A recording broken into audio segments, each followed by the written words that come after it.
বঙ্গোপসাগরে নিম্নচাপের ভ্রুকুটি, পুজোয় দুর্যোগের আশঙ্কা, মৎস্যজীবীদের নিয়ে প্রশাসনের বৈঠক।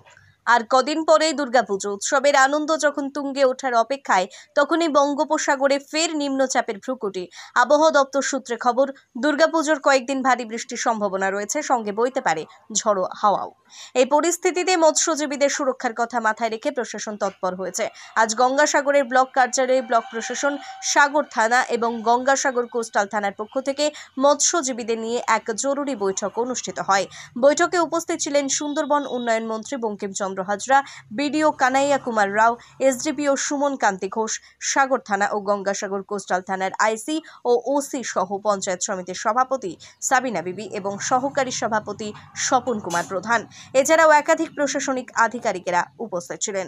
প্রশাসনের পক্ষ থেকে মৎস্যজীবীদের সমুদ্রে মাছ ধরতে যেতে নিষেধ করা হয়েছে। মূলত পুজোর মরশুমে ভারী বৃষ্টি এবং দমকা হাওয়ার আশঙ্কার কারণে এই নিষেধাজ্ঞা জারি করা হয়েছে।